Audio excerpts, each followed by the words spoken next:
This is another episode of Summoning Insight here, me and Monty. As I talked about before, not too far off 10 years, cool little decade in the business doing this. As I pointed out the last time, we have outlasted TSM, according to all the reports about them selling. So that's all good news. Worlds is obviously going on as if nothing ever changes and time is just a flat circle. Obviously, everyone's gotten overhyped about semi-fraudulent narratives around Worlds, which we will then attempt to, sort of prick. And then in doing so, just take a load of abuse, even though basically you're just trying to do our jobs in it and be accurate to history, That's right. So what Summoning I'm doing his with thing. whole adult life, Monty, some would say. Summoning Insight, crushing fans' dreams and drinking esports fans' tears for 1 decade already.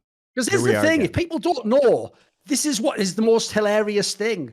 When Summoning Insight began in February of 2014, I'll give everyone the lay of the land. Well, obviously, the Cloud9 lineup, the previous split, had come onto the scene and dominated like 25-3 or whatever that insane record was, won the LCS, gone to Worlds, had that like dodgy thing where they were drawn in the quarters, got beat by Fnatic, came back the next year. They looked like, again, they were going to be the best team, but because TSM had signed Bjergsen, think about this, fans. This is like it was a soap opera meant to run this way.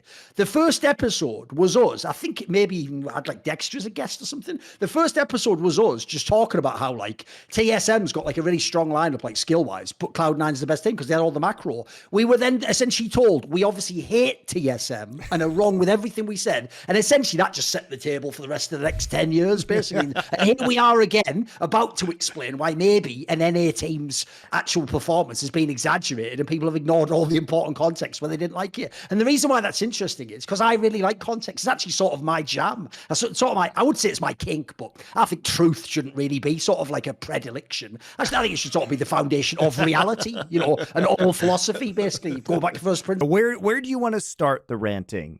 Is it a return to the Swiss format? Is it the outrageous takes that people had about my tweet about Bin punching one of those arcade machines where they think that it's totally acceptable for a pro player to do that? Because here's the thing. I actually think the format discussion essentially can just be tied into the analysis of the teams who did and didn't make it out of the Swiss system, because obviously it goes without saying, Monty. You can't, I've always thought it was stupid anyway, that in history people just say stuff like, I know why they do it. Like TSM made it out in 2014. They never add in with no Korean team in their group because that would collapse the narrative they're clearly trying to build. By the way, I've always said this. You can look at my work in narrative building or journalism. Anytime subtracting context makes your point stronger, you are corrupt, by the way. The whole point of journalism is to add context so that someone knows what was going on and what it means, what is inferred, what the inputs to the equation might be that resulted in that output. So yeah, as usual, that essentially we'll have some opinions, but actually just some of the raw facts will actually collapse some of these narratives. But okay, let's make that the main course as sort of the appetizer. So you did, Monty, what I actually thought was probably one of the most slam dunk tweets maybe ever, because what happened is people will know from this show I have literally brought up this exact example maybe even like 2 months ago or something, where I said in a Q&A, a fan in Q&A.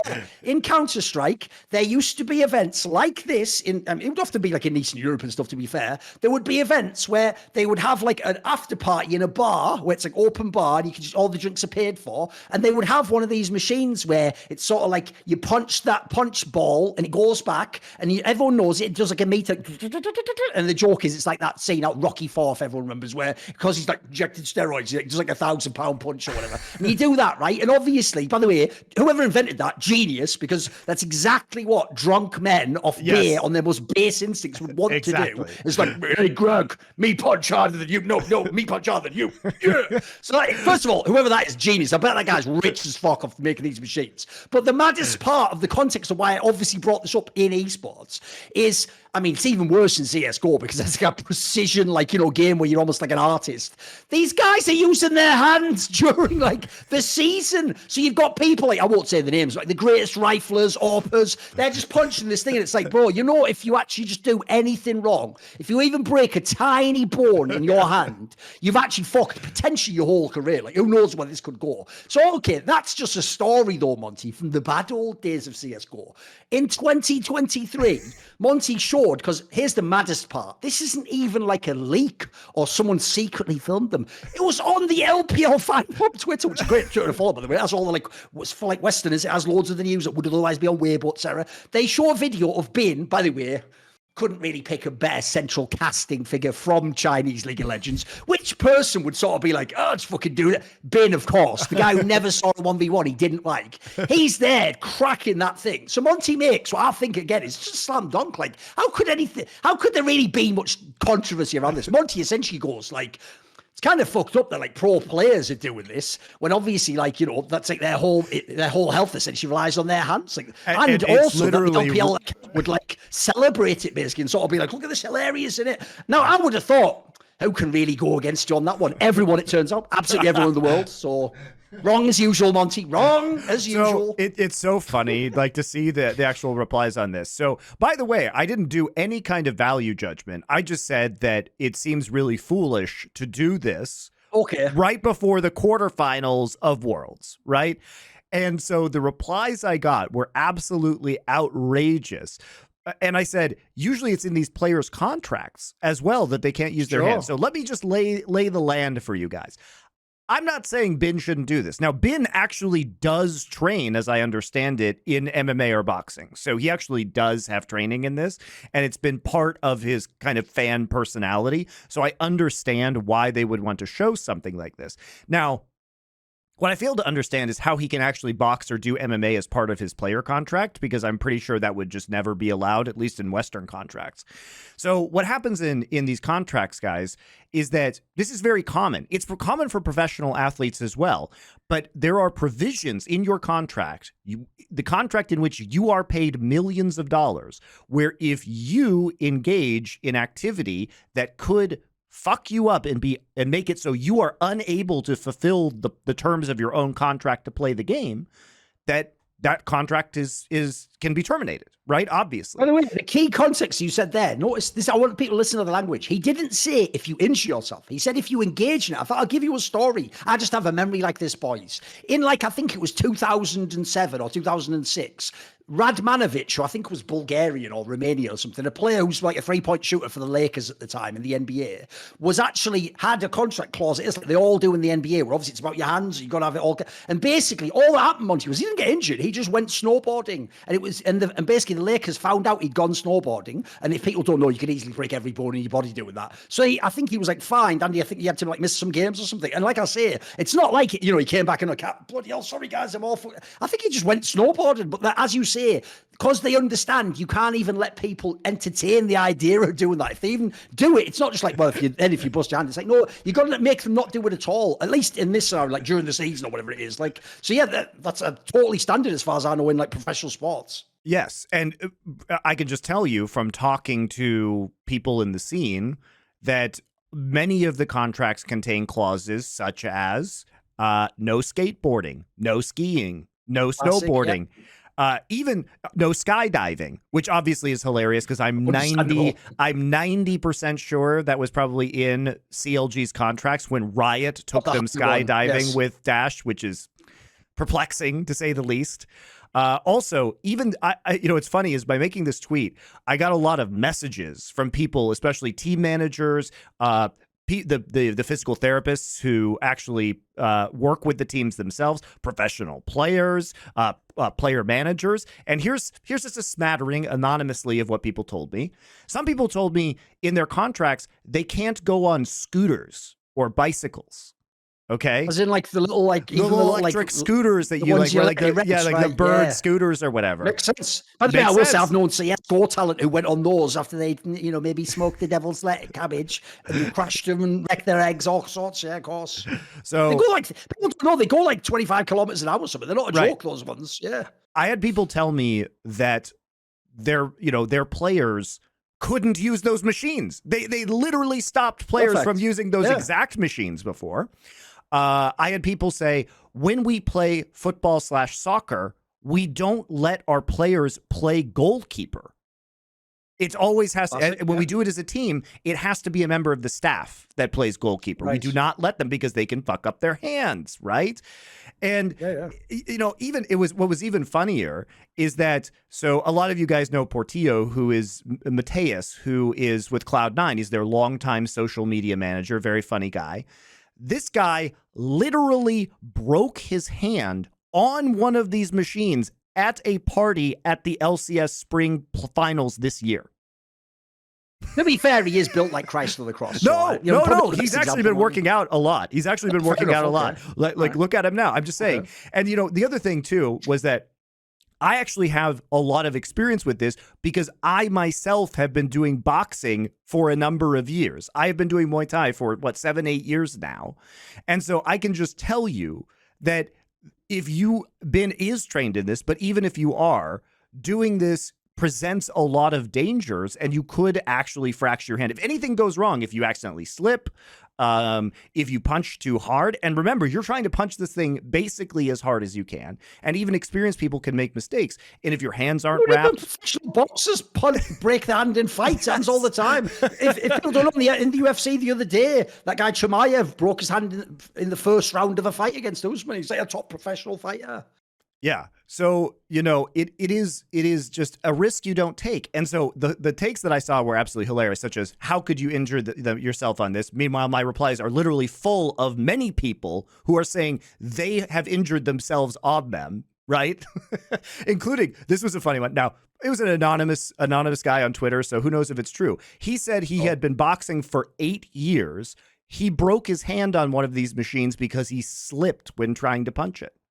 There you go. You never know. Yeah, of course. You never know what the fuck can happen. And other people were saying, how dare you try and control what pro players can and can't do? Should we shrink wrap them? You know, should we actually just have them not able to ride in cars because cars are dangerous? It's just the literal cesspool of stupidest It's always ad replies. absurdum, you know. It's always that angle. It's always the fallacy of ad absurdum, you know, like that. It's like, no. What? All Monty. So let's check out, which is it? Did Monty say they should never do anything in life, or did he say just don't when your entire livelihood relies on your hands? And really, you're in the middle of the most important tournament of the year. As possible, punch a machine. Which, by the way, if it ever malfunctioned and didn't go back, you would instantly break your hand. If it, you know, if that like arm just locked in place, like, if anything goes wrong, like, which one seems more outrageous there to you guys? By the way, it's always that angle. Here's what. By the way, this gives me a small rant that I'll go on here, because sadly, I've actually had to see this with like Richard Lewis's actual workmate, which is, people are just so desperate for him to be wrong, they'll side with any nonsense. Like, they'll side with a leaker who's gotten like 6 out of 10 leaks wrong, just so that like they can go, well, Richard Lewis doesn't know what he's. Meanwhile, he'll have like 100% correct, you know. And so the dumbest thing about this, like I'm saying in this scenario, is if this was like fucking someone you like, I'll give you an example. Like, if this was like LS, or, I mean, LS has his haters, but he has a lot of fans. Let me think who else this could be that would actually be like reasonable for this one. Who's really popular in like LE? If Caps just said, I think maybe you should stay away from machines like that, you could injure your hand, would they go, all right, Caps? All right, so then should we just never do anything then, Caps? Should we just sit in a room and then never even move and then not even lift books and Caps? In case we break our fingers, would we, Cap? No, you wouldn't. But because Monty said it, yeah, you had to. Your brain went like, what the hell? Now I love endangering my entire livelihood. Well, it's funny too, because like I got messages from pro players saying that they would be pissed if their teammates did this. Like, they would actually just be angry. Like, they were angry looking at it. Yeah. Pro players in the scene who are active right now. Yeah. The whole thing is just ridiculous. And it is weird really... Russell actually messaged me privately, and he said he was encouraging Humanoid to use that machine. I don't get it. What? Just one of those weird ones there. That's weird after what happened to Oscar, you know. I know. That's true. I mean, think about this, guys. We've already had players... All I'm saying is they did get Andrew. He was pretty good in those matches. So I don't know. Maybe this is the secret meta. Maybe what you've done is uncovered the. You know, like there's a classic Hitchcock movie like that. It's like the I can't remember what it's called. Like, it's basically the one where a guy like accidentally gets involved in like a conspiracy, but he wasn't actually involved in it. He didn't know that he was involved in it. So like, it's like that. We've accidentally stumbled on the real meta of how you get people out of the scene. Is it? You just go, come on, mate. You could never hit that to 800 or whatever, and then just go for it. And then you go, oh, bloody hell, I guess I'll just have to bring in Wonder, the greatest top player of all time. What's that? He's smurfing on him? Bloody hell. All right. Remember, we literally live in a world where Soaz couldn't play League of Legends because he broke his hand like punching a wall or a desk or whatever. Also, by the way, was literally the domino that like ended the most legendary top lane career of all time. Like if people don't know, they were never actually going to insert Webpo into that team. And because he broke his hand, great example, by the way, Monty, because he broke his hand, I think he even played football or something, by the way, mate. That ended up low-key fucking his whole career. That was like the beginning of the end. And some of these other things, such as, well, should pros not be able to work out? Guys, there are specialists in this scene who work with teams in the LCS and LEC who are personal trainers who do exercise with the players, first off, to strengthen their wrists in ways that are safe because they are fucking professionals who know how to do this. And secondly, they are trained not to do the risky exercises that might cause damage. Right. And also, straw man every time. Like, here's what the analogy, Monty. Here's the analogy for you. No, pros are allowed to work out, Monty. They're not allowed to attempt like world records of powerlifting, though. I'll guarantee you that much. I'll tell you that right now, immediately. They're allowed to go. So essentially the same concept, Monty. So because he couldn't punch a machine as hard as possible, now he is not allowed to lift free weight. You know what I mean? Like, obviously that's a joke on that one. But mate, that is so outrageous. Why is it always a straw man? Why do they never? Have you noticed how they never have a good example? By the way, they never have like a good example. And then also it was like obviously the personal attacks at me, of course, saying that I had never punched anything, which is just I've done. You know, I'm actually this is actually, you know, what's funny is this moment perfectly hits so many of my strengths as a person, such as being a long time. First off, I was a team owner, so I know what's in these contracts, guys. I know what's in these contracts. I've been in the scene for almost 20 years at this point in time, and I myself am a very experienced boxer. So in what universe would I am uniquely qualified to comment on this exact instance in time, the level of danger that it represents, and what it means potentially legally for teams that are involved. Now, obviously, I don't know what's in the LPL contracts because, spoiler guys, I can't read Chinese. But this is an example of just stupid pro player behavior that still goes on behind the scenes. And it's not even that it goes on behind the scenes. It's that it's being filmed deliberately and then actively promoted. It's the fact that Riot themselves are making skydiving videos with the players. Like, what if the CLG players had broken their arm in the fall, like hitting the ground out of the plane from skydiving? So you don't have to have a parachute failure for that to happen. You come in pretty fast and you just have to land wrong. It's, you know, it's, come on. Like, we shouldn't be having these arguments. And for those people who are saying the pro players should be able to live their own lives, they are paid millions of dollars for very specific skills where they are useless to the team if they can't play. They are useless. This is part of the deal when you make a shit ton of money.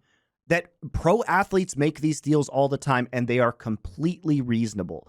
But yeah, this whole Twitter chain was just completely unbelievable in the reaction that people had to it. And I just don't get people's fascination with, well, just because he's playing a video game doesn't mean he should be restricted. This is just part of having a job. I think it was just a bunch of idiot teenagers who have never had a job in their life before, right?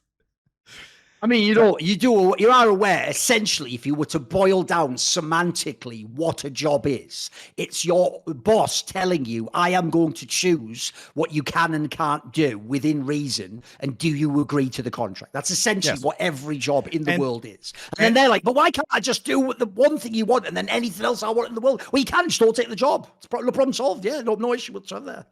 And here's the thing, Thorin, the last cohort of people were of course, the old man yells at cloud people. Well, guys, why we bring this stuff up is because Thorin and I have an eerie track record of predicting these things going wrong. Remember when we were told old men yell at cloud about the TSM conflict of interest that was later proven via live streamed video and audio to be 100% accurate? We even had Oscar with a broken hand earlier this year for reasons that are mysterious. Hey guys, let me tell you something. If Oscar had slipped and fallen in a totally normal accident, why would they keep it secret? Why wouldn't he just say that? Almost like it was some sort of I won't say deliberate, because people don't deliberately break their bones most of the time, but it was, let's say, unavoidable circumstance that caused Oscar. Is like, you were drinking, he tripped over something. That was my first assumption knowing esports, you know what I mean? It'd be something like that, of course. And yeah, you may think, because nothing happened this time, that this is a ridiculous thing to put on social media or to discuss on this show. But I guarantee you, because pro players are dumb, not only have we seen this thing happen multiple times in League of Legends, but it will happen again as long as people are not able to use their brains before engaging in these activities. And you know what? At the end of the day, what I am saying is only going to protect pro players in the long run by bringing awareness to it. Do you think Bin, if he had broken his hand in 5 years, would regret hitting that machine? I think he probably would. He would lose out on potentially millions of dollars from his career. Plus, he's a true competitor. And we would be the poorer for it as well, because he's a wonderful player to watch play, and I want him to have a long career. And sometimes you're just a dumb and or drunk and dumb kid, right, who doesn't think about that. But the purpose of the teams and the purpose of the pressure is, in fact, to do good things and keep them safe at the end of the day. I've got two quick angles. One would just be this. I always like to frame the whole context. So let's just check where we're at on the scales of Anubis here. Right, Monty, someone who plays a video game which involves a lot of precision, and in his case, his entire fucking style of play is mechanical outplay. So, okay, that's pretty important. Is him really hard as possible punching a metal-based machine? Is that something that would cause you outrage? No, not at all. But Monty's saying, I don't think this is something that probably should be done. Holy shit! This is outrageous. You know when they say, and then literally, Monty is worse than Hitler. When they say that thing where they go, old man yells at cloud. No, young dumb idiot who knows nothing creates signal noise yelling at old man. There's yours. Which sounds stupider? Out of interest, by the way. Mad, the other thing is, like, it hasn't just been the hand injuries. Remember when Insec broke his leg because he was like jumping over that barrier in the stadium? He jumped out of like the second floor of a building or something mad, I think. Yeah. No, I think he just jumped over like he jumped over something, I think, in a stadium, but he broke his leg doing something entirely avoidable is the point of this story. Now, that didn't cripple him from playing because it was his leg, and ultimately he can still sit in a chair and move his hands. But it certainly, I would think, cut into his practice time just a little bit and maybe caused his mind to wander and him not to play as well. I believe the Shy also stupidly injured his hand at one point in time. Even though that shouldn't have been funny. Look, on the surface, someone getting injured isn't funny. The problem with the Insect one is, it's too memeable. It sounded like you were doing an insect kick. Yeah. Bruh. It was like you were trying to do an insect kick. You know what I mean? That's too on the nose. Come on, mate. So, a different injury, please. So yeah, I don't know. I don't think I did a lot of harm by pointing this out, and hopefully I sparked some sort of interesting discussion. Speaking of things that were posted on Twitter that have sparked interesting discussions, Roman, who is he's the player manager of G2. This was the other thing that made the internet melt down, I noticed, yeah. It's like the civil war about whether the scrim results should be shared or not, I know. He posted all of their scrim results from all year. All of the splits, MSI, Worlds, everything, and just to show their schedule. Now, I personally find this to be very interesting, and I think it's cool, rather harmless transparency about G2 as the team. And frankly, is just good branding for G2, because somehow after they were eliminated, all we can fucking talk about is G2.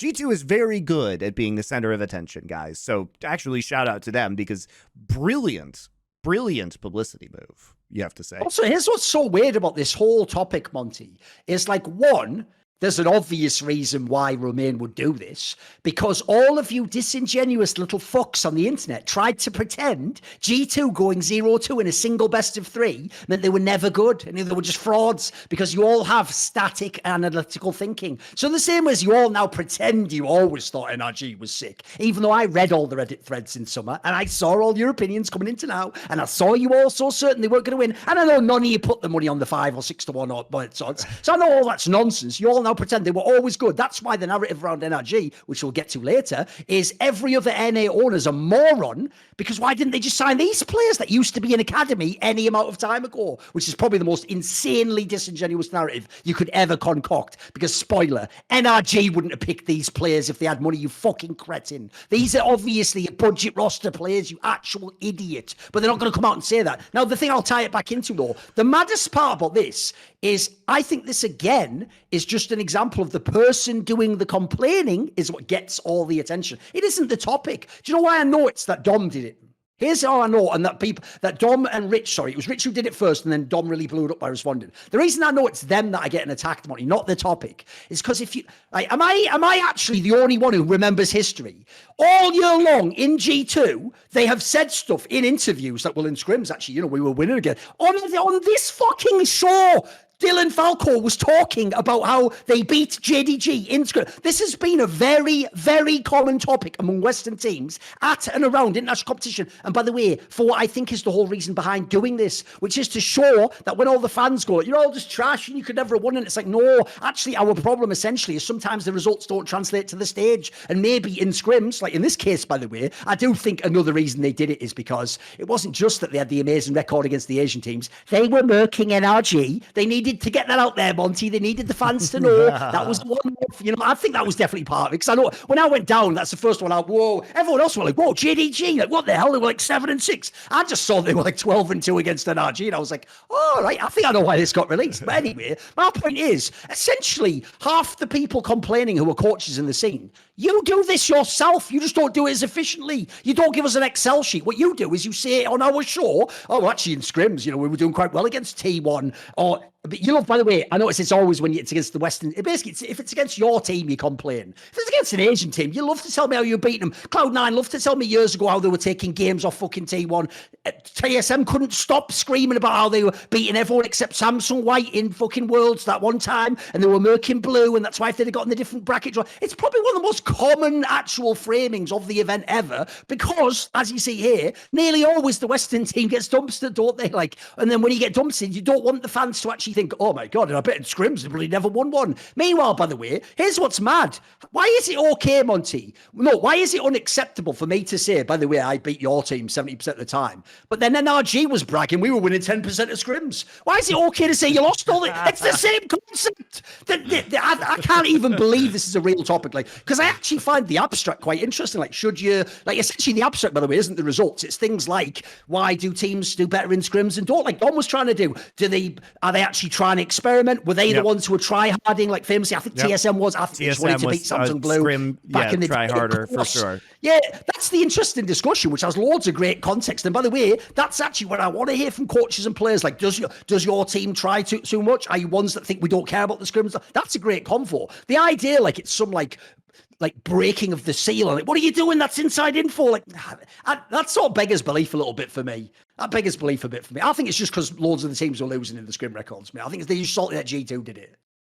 Yeah, and I think also we can talk about this, but if you just look at the scrim results, you miss what Roman had actually posted earlier, which is saying kind of very heartfelt message that about how hard the fucking team tried this year. And I think part of the impetus is to show how fucking hard this team worked, how many scrim blocks they had, how seriously they were taking this, because they're obviously under fire right now for what was, we'll get to that result, but it was basically a single underperformance against NRG. Yes. If we're being honest, they were not expected to win their matches versus Gen G or BLG. Those were games in which they were the underdog.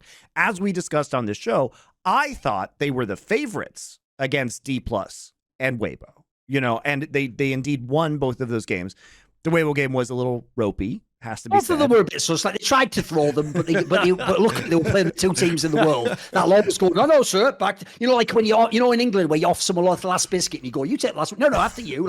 They politely, return the favour, so fair play. I agree. Look, here's the problem. G2 probably got overrated because of those two results, but then now they're getting insanely underrated, because as you say, by the way, first and foremost, Let's not even talk about the Gen G one. Shut the fuck up. NRG wouldn't have beaten Gen G, you cretins. No one had a chance to win that game except for about 2 teams in this tournament. Then the BLG one, that's even when BLG's like ironed out all the kinks playing against all the other really good teams. It's really, as you said, just the NRG result. And I'll just throw this in there as well. Gen G one's fine because if you look at the teams that were 2-0, actually G2 is the worst team of that group. They should be getting JDG or Gen G at that point in time. The BLG one is incredibly rough. Like, we'll get into the NRG angle soon. NRG just waltzed through this tournament with the craziest draws I've ever seen. By the way, you are aware there's a world where like G2 could have drawn Fnatic at that 2-2 game.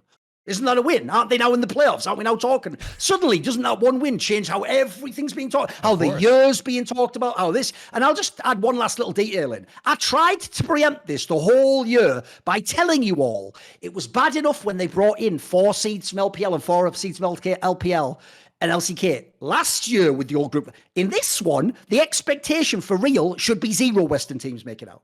Essentially, to make it out, you should actually need an incredibly lucky draw. And then we'll get to that with the NRG one. Like, basically, you should always end up drawing at least 1 LPL or LCK team. So that's 1 life gone probably immediately. And in the case of G2, they actually had a pretty tough draw if you look at it. The joke is the NRG game was the only one that was in theory the layup. And as we then saw, it turns out NRG played a fantastic game. Yeah. And that should be the narrative as well. I think a lot of people expect us to kind of talk down NRG in this situation. Look, we discussed how horrific their Mad Lions game was. I mean, they had some stinkers, guys. Like they basically, I mean, we're seeing the Weibo series that they're going to play in quarterfinals is a rematch of their first game, and they played horrifically at the start of that game. It was an insane stomp by Weibo because of mistakes that they made very early on in the laning phase and tower dives that snowballed absolutely out of control in the early game. And you know, as for the Mad Lions game, like they played that one really quite poorly as well. However, they did play the G2 series extremely well. And I'm not trying to take that away from them. That was probably the best League of Legends I have ever seen them play. Not a stretch because they haven't played a lot of League of Legends, very good League of Legends. But in that series, Contracts, Palafox, and Ignar were just on fire, and they looked really good. And Contracts had some great games. Ignar had some great games. They closed really efficiently. They punished mistakes. They beat G2 about as hard as it is possible to beat G2 in that series. Right? Especially that first game. Yeah. Especially that game number 1. The snowball was excellently done. It was perhaps, you know, a couple of mistakes at the beginning, but once they started getting momentum, they were extremely precise. They were lethal in terms of their closure. Their macro was great. Their aggression was great. Zoning around objectives was great. Everything was great. They looked like a world-class team in that moment. And that is the truth, right? That is the truth about this team, is that they showed real brilliance in those games. And it wasn't just G2 being bad, which they were, but you have to be able to punish those mistakes efficiently, and NRG 100% delivered on that. So they deserve to win. We have to do the G2 side to it. So first things first, one thing you must do in any tournament, like I said, even with the group stage, no one ever did it, is you have to look, who did you play? So remember, in Swiss system, only the first round is seeded. After that is literally random seeding, which I made the joke before. That's why humans can't understand the concept of random, because you all personified it by the guy who picked randomly out. You all acted like he was picking them. And like, oh, he's the goat, lol, he's picking them out. Like, no, the whole premise was he could have literally just been, I mean, the joke is if he was, Bin would probably attack him. He could have just been a mechanical arm, picking things out, you know, doing that. Then Bin would probably like roundhouse kicking or something, you know, and they'd go brilliant. Totally fine that he's did that. So obviously, right, you need to look who you played, because what you have to think of in Swiss system is you have 3 chances. You have to get 3 wins to get out. And if you take 3 losses, you lose the tournament, right? So what you have to ask is, when I win and get through to the playoffs, what are my 3 wins? Right? I'm just going to say this right now. I actually think it is impossible. I think it's impossible for NRG to get a better draw than this. Because remember, round 1 is seeded. So logically, actually, the joke is, This is the real joke, boys. You know, technically, Weibo's the underdog with the way Riot seems against NRG. But obviously, in the real world, Weibo's a favourite for that one. And it wasn't a surprise to me they won the game. But after that, right, if I say NRG is going to get 3 wins and get out, and I say to you, Monty, reverse engineer me how they could do that. You wouldn't even say they get Team Liquid and then Mad Lions and G2, because that seems like that's the craziest luck of all time. You'd go up. Fuck, what would have to happen? Like, maybe, I don't know, maybe they get, like, you know, T1 and then, like, I don't know, like, owner in, or so, you know, it'd be hard. They got possibly the easiest possible draw you could ever get. Because the joke is, and I'm going to make this point very clearly, the only good team they beat was G2. But pause, you're all telling me because they beat them and smashed them, that means G2 isn't and never was good. So since G2 isn't and never was good, they never played any good teams. But no, they did, because they beat number 1 seed G2, which is the best team. And then also, everyone's doing MMA math, which goes like this. Because G2 beat Damwon and Weibo, that means that now NRG, by beating G2, beat Damwon and Weibo, even though they played Weibo and lost. So that's why you will never be analysts. That's why you watch a box with, like the old people in England used to say, you watch the idiot's lantern, a monitor that flickers with colours, and you go, oh, yeah, well, I think Ben's the best top player in 2021. Like, you just say any old shite, whereas we actually have to, like, live up to the things we say and explain them and have them make sense and come back. So then you go on the other side. If you look at G2's run, just look at the overall run. So here's how it goes. As I said, I'll be totally fair. They had real chances to just go 0-2. They could have lost to both Damwon and Weibo. But luckily, those are the 2 most beatable Asian teams right now, and they did manage to get them back. I mean, obviously, the Weibo one, while it was an amazing, like, comeback, one of the best ever, I think it's outrageous that Weibo even allowed that to happen. I think it took, like, that was an assist. Basically, Weibo gets the assist, even if sort of like the kill goes to G2 on that one. It was kind of an own goal, if you will. So if you get those 2 wins, now let's do the opposite. If I told you, right, in the next round, the 2-0, what would be the worst draw? Well, there's only 2 teams out of the ones that are 2-0. It would be to get JDG or Gen G. They've got Gen G. There we go. That's all. You've already... By the way, so far, you've had 3 Asian teams in a row. Then after that, the joke is your only good draw was the NRG one. And by the way, yes, you were supposed to beat them. That's totally fair. But you are supposed to get 3 tournament lives, guys. So essentially, then in the last matchup, like I say, the only real way it could have been better is the only other team that isn't an Asian team, by the way, is Fnatic, and they didn't draw them. Didn't get lucky on that one. They could have drawn Weibo again as well, right? And potentially beaten them, right? Yeah. They could have drawn D+ again and beaten them. And so basically, they had 2 draws. They had 2 draws, KT and BLG, which were no good. And they had, what? 2 draws that could have been good if they had gotten Fnatic or Weibo. And even the Weibo one's debatable again, because over a best of 3, who knows, you know. And this is all I'll say. If you just look at the 5 teams they played, here's the joke. I'll do the opposite of what I just did with NRG. If you're telling me NRG is good, then G2 had the hardest possible draw they could ever get. What are you talking about? Or you can tell me, like I do, that they should have beat NRG, in which case, functionally, G2 got 1 life in this tournament. That's how it worked. That's how the tournament worked. I think it's unfortunate. I didn't wait until G2 lost to make all these points. I said them all fucking over the whole year since they announced the Swiss system. I told you it would be shit. I told you I made it Asian ones. I told you people would get unfair draws and that they'd be really good. Didn't I tell you this at the beginning of the tournament, mate? That there would be Asian teams that were 0-2 or 0-1 and then they were drawing each other. That happened, by the way, if people don't know. These matches were taking place. So I find it shocking. Like, if you don't know, Damwon played KT Roasted in the fucking 0-1 game. And then they got 0-2 and they had to go all the way back. But sorry, G2 could have had 3 good draws. So D+, Weibo, or Fnatic. They got none of them. And instead they got either BLG or KT. And it's just really unfortunate. It's fun. Like I said, the real problem here is this. It's actually not... I don't think it's like some war crime that G2 is in the playoffs. Like I said, they were borderline. Did I not say that at the beginning of this tournament? Even G2 is borderline to make playoffs. Like, even they would need a bit of luck, or they'd have to have an awesome game. The joke is, we'll get to the NRG one in a minute, but essentially, I'll just put it like this. Who did NRG beat? No one. I'll just say no one. How about that? How you like Mykles, bitch? Because either you think G2 are really good, in which case shut the fuck up and acknowledge they were good, or they beat no one because they just beat Team Liquid, who now everyone agrees was the worst team in the tournament, by the way. They beat Mad Lions, who you all memed on. You're all saying Mad Lions is like the worst international EU team of all time, and then they beat G2, who you're now telling me was gassed up. Well, then they didn't beat anyone good. So what were their 3 fucking wins against bombs? They got, by definition, like I said, unless they'd maybe, well, the joke is I would say unless they got Gam, but actually Gam beat TL, like fair enough. I'll give Gam a little bit of credit on that one. So, like, again, this is just nonsense, mate. And by the way, anyone say, oh, you just hate NA. Nah, I just hate you, motherfucker. Just you. You don't have to get out the chat. Just you. So stick around. I'm going to keep it going all day long. I do think we have actually found a new kind of intellectual model of League of Legends, which we'll call the G2 performance paradox, which is the fan reaction to this world. Yes, it was. You can't have it both ways. If G2 is shit, then NRG is also shit. If G2, if G2 is good, then you have to acknowledge that Swiss is shit. You have to choose one.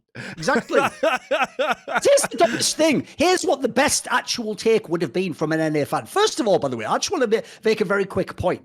If you're an NA fan, as in you don't just cheer for the best League of Legends team, because spoiler, if you are, why not just cheer for like JDG? It's fucking awesome to watch play the game. But let's say you cheer for like teams that you have a connection with, Monty.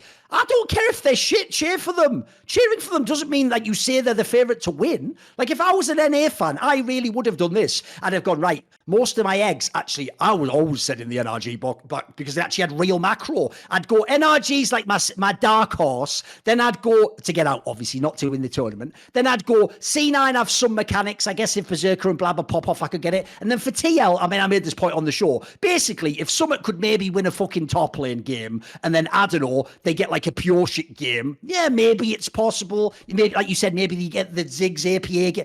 You just make it reasonable. And it's like golf. If people don't know, when you play golf with someone, the reason why it's one of the best games ever to gamble and drink playing is because you handicap it. If I'm playing Monty and he's a professional golf player and I'm shit, we don't just play straight up. We handicap it. So it's like, right, let's make it fun. Let's make it interesting. Obviously, I'm not supposed to win, so he gives me like 7 strokes. Listen, you can clip that. There's so many ways you could use it in the history of the show. You use your own imagination. You get the point. In that scenario, we make it seem fun, so then we're both having a good game. So just cheer for your teams. This is one thing, by the way, I find is whack. I've made the point in the past, Aziel's the worst offender ever. You ironically pretend you support NA while not wanting to look silly because you're an analyst. But then the second they win, you do the Corbett. I always believed. Mate, you're all doing 2-hour podcasts saying you don't believe in picking the other team. You're all putting your name on record showing you don't believe. But then you go, I always believe in my heart of hearts. Like, so I just find it whack. Be a fan. It's totally fine. The joke is, this is why I hate this whole topic. This isn't like TSM where I have a reason I want them to be shit, Monty. I've made this point. NRG is easily my favourite LCS team. I made this point back when they were like 3rd from bottom in the LCS this summer, when nobody I was a fan of them, even though now everyone pretends they are. And everyone was going, oh, lol, they only beat the top teams. Counter logic, anyone. The shittest old meme of all time. I even said back then, even if they aren't a top team, they play real League of Legends though. Like, you see them actually do late game moves that are decisive, that win them games. And obviously that's basically all that won them the playoffs. They kept coming from behind a million times. Oh, by the way, the joke is, this is why the NRG story is out of control. Because we all know in our heart of hearts, guys, they weren't a traditional number 1 seed from NA. Normally the number 1 seed is like they have Doublelift, Jensen, Bjergsen. They have like, a fucking team that probably wins loads of team fights, that wins lane, and you get hyped off the idea they'll actually go head to head. This one you all knew was an underdog. You all knew this is like kind of a wacky number 1 seed, isn't it? Like basically they barely got there. And then the thing is, this is the team you'd make the 30 for 34. This is fucking sick. I even made that point on Twitter. Think Card used to be the fucking sub jungler in Monty's fucking CLG in 2014. 9 years later, he's the only CLG coach ever to progress to the playoffs in theory, a harder format. Now, not really, because you didn't play the LPL or else kitty, but that's a fucking banger narrative. Who doesn't like that narrative? But as usual, if you skew it too far, then to actually make it reasonable, we sound like haters. But I'm not a hater of NRG at all. In fact, you know what? When we get to the discussion part later, I think there even is a world where they actually beat Weibo. Yes. I won't predict it, but I could see the ways they could do it. Like, it's not impossible. Yeah, and especially, look, we've seen variable form from them, but if we see the form we saw against G2, there's no reason to believe that it would be impossible for them to beat Weibo. There's no And reason to believe that. Dude, the idea Monty hates it. Monty's favourite shit is macro. If you're actually a team that doesn't have stud laners, he wants you to win with rotations and win conditions and to understand when to take the Baron and when to bait them into a fight. That's his whole shit. I loved watching those G2 games. I loved watching those G2 games because they were actually good League of Legends, and that's what I enjoy watching. I also, by the way, guys, have a personal attachment to NRG because I am friends with some of their owners. I am friends with some of their managers. You know, I've known these people since they came into the League of Legends and the esports scene in general. I worked very closely with people like Andy Miller in the Overwatch League. I trust and like Andy as an owner. I think it's great that he came in over fucking Madison Square Garden, who didn't give two shits about esports, because he's deeply embedded in the scene. A lot of their staff are friends of mine. Like, I want them to do well. I think it's cool that an NA team made it this far to quarterfinals. Am I surprised? Yes, but we are all surprised. And it's just that these narratives have to die about G2's years being a failure because they had a bad day against in the one match they should have, and a hard draw. Yes. They had a bad day and a hard draw. And if we had seen a different draw, imagine if we had seen a different draw the very next day, they get placed up against Weibo, they get placed up against Fnatic. Then all of a sudden, G2 is also in quarterfinals and we're having none of these conversations. None of them. Like, it sucks. BLG, guys, you saw how they did at MSI. They literally just had the greatest regular season run in LPL history. They lost one match to JDG in the entire regular season, right? And this team has been, was expected to do extremely well. They did falter a bit in the playoffs, like LNG got it together. And it should be said, BLG has been struggling more than expected so far at Worlds, but they are still a world-class organization. And we would expect this team to beat G2, even though G2 did look good at coming into Worlds and did look good at times at Worlds. Also, by the way, I'll just throw this in there. Do you know what the most obvious thing I would be asking for if I am both a G2 and an NRG fan? I'll tell you how you solve this problem tomorrow. Look, there'd still be the unfair draw, but if every series was a best of three, one, NRG's wins would all look more legit, right? I mean, they didn't play really good teams, but you get my point. You win multiple series, not BO1s. And then also, there wouldn't be this incessant, stupid thing of like, but I don't get it. How is it possible that over many games, G2 could be better than an Asian team, but then in a single BO1, they could lose to them? They wouldn't have lost. What a shit. You don't understand variance. You still think this is a movie, and like the lessons learned in the beginning of the Act 1 play out so that the hero wins in Act 3. It's variance that you wake up on the wrong day, you lose the game. That's what happens. By the way, I think that even happened to some of the Asian teams, like the obvious ones at KT Roster. There's times where they look fucking dire. Then there's times they just turn it on in the same match and look twice as good and win the game off aim and carrying the fuck out the game. So like, you've got to understand variance, but that's why I made so many of these pre-tournament points about Swiss, because I don't like that it gives really unfair draws. Like, imagine this, because as I say, in terms of wins and losses, this is like G2 was placed into a group with BLG, fucking damn one, Weibo game, and then NRG was placed into a group with fucking Team Liquid, Mad Lions, and then somehow played G2. You know what I mean? Like, that doesn't make any sense. You'd immediately, in a group stage, know that was unfair, wouldn't you? You'd know one team had a powder puff group and the other one had a killers group.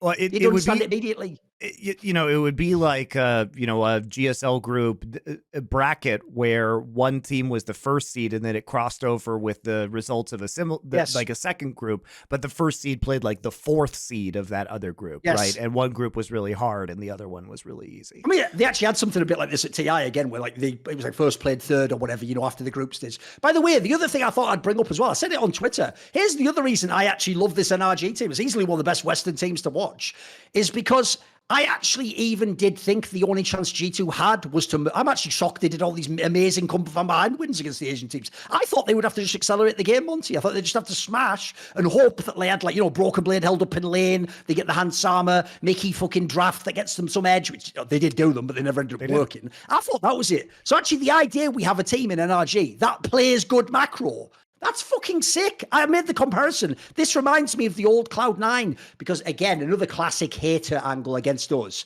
was we would always tell you, of course, Cloud9 can't win Worlds. They don't have the player strength. Like, I might fucking love balls. Again, clip it. It's the same fucking highlight package. Go back. I might love balls, but he's not going to win against fucking like Flame or the old Shy from Frost or something, is he? Like, he's not going to win that game, or Marin. He's not as good. But you always knew if C9 gets into like a mid game where they're not totally behind, they could do some high shot calling. They could get a fucking dragon fight off. They could do a side lane pressure. That used to make that team really fun to watch, even in a loss. NRG has a little bit of that flavour. Again, the raw strength of the players means they can't win Worlds. Like, even if they got to this semi, they'd probably get murked completely. But yeah, that's not what, again, expectations is what this is all about. It's not about that. I'm not looking at them saying you failed if you didn't win Worlds. If you can even be in a game against some of these teams, I'll be fucking loving it. Like, I actually think there's got to be at least one game in this Weibo series where they do this, where Weibo, like they did against G2, just basically thinks the game's over, fucks around, and then loses a Baron or something. That'll happen. That's why actually, even though on paper it should still be a whitewash, I'm looking forward to this one. It could be a good game. Given Weibo's variance, it is hard to believe that at least that this would be a 3-0. Like, you expect NRG to be able to take a game or two in this series at the very least. Let's just throw this in as well, shall we? Because here's the other angle that people don't ever put in. What the fuck do you League of Legends do on broadcast, daft cunt? Oh, except tell me Faker's better than Scout, you arsehole. Actually, analyse the game, you prick. Because what I don't get is this. They've now gotten the easiest possible quarterfinal draw. They've literally fucking gotten the other worst team in playoffs, who, are you ready? Drum roll. Never played an LCK or LPL team. Now, to be fair, obviously, Weibo themselves are from the LPL, so they've got one less team to draw, but they never played any and beat them. They never beat any other team from the LPL or the LCK. Weibo themselves, if people don't know, beat NRG, Mad Lions and Fnatic. Yeah. They lost to G2 and KT, and they beat a Western team. Yeah, they beat two European teams in best of threes, and they beat NRG, which is Thorin. Yes. This is wild. Weibo can make a semifinal at Worlds without ever having won against another Korean or Chinese team. Yep. Are you ready for the last detail of all? I'll just give you the cherry on top, as if they weren't as lucky. Now, it'd be one thing, Monty, if NRG had done awesome and they drew them. There's only one team in a Swiss system like this who's 3-1 who gets to get a 2-2 team, a 3-2 team. It was them. Remember, let's go down the list, shall we? They could have had fucking KT. Who was the other 3-2 team? They could have had Billy Gaming. There's one they could have drawn. They could have had KT. And the only other one was Weibo. Now, of those three, if you've been watching the games and the regions, you would beg to have Weibo out of those three. By the way, the Billy Gaming one, they might even just turn it on in playoffs and be really good. KT, a bit questionable, but even so, who the fuck wants to play against them? If you listen to what I said earlier, I actually think they even stylistically completely counter NRG. Like, spoiler, that late game aiming fucking angle is there all day long in a matchup like that. So that you don't want that. The best possible one is Weibo. Now, here's what's cool. Celebrate it. Yeah, we got lucky. By the way, if you're an underdog, you want luck. That's what you need. So yeah, love it if you're an NA fan. But don't pretend like you're like walking through the best teams in the world right now. Like, you haven't beaten anyone. You've only beaten G2. And I never overrated G2, mate. I never had them as an outsider from work. That was some other Westerns. Look, I get the EU fans are disgusting. Yeah, go ham on them. Fuck them. I don't care, mate. They're the ones that are in my DMs all day long. We've discussed this since before World started, our expectations for G2. We expected them. We said we thought they would make quarterfinals, but that was probably the end of the road unless they got a really crazy matchup in quarterfinals. Well, the magic draw was done by NRG instead, guys. So This is going to be NA's possibly best/only chance. This is the chance they get once every 5 years to potentially make semifinals, and maybe they'll make the most of it. But there are certainly a lot of caveats around their run. There's certainly a lot of caveats around their run. So unless they let's do the NRG side though, Monty, because here's the thing that does suck. Look, I won't make a whole massive thing. I'll probably do a video on it. I actually do think it is beyond a fucking joke that I'll tell you another one. You know what? As usual, I'll just turn the machine gun on the analysts again. You're getting it again, boys. So, okay, analysts, here's an idea. You know, when you're like, why is no one investing in NA talent like on NRG? What talent? Contracts is NA talent. He was on Cloud9 about fucking 7 years ago, something, you moron. What, Dorkler, the guy who was a meme when he was on Optic years ago, and everyone said, get him out the league, I'll even rather see Darshan play than him. Or how about Parlofox, the guy where you were all just like, yeah, he's a bit meh. He has a, every now and then he has a good early game and they just nothing. That was like 2 years ago. You all said that. No one was crying these guys were an academy mate. Maybe their friends in the scene were. And then here's the reason why I'm going to turn it on the analysts. When you all then go, why don't you other top teams invest in top talent like this?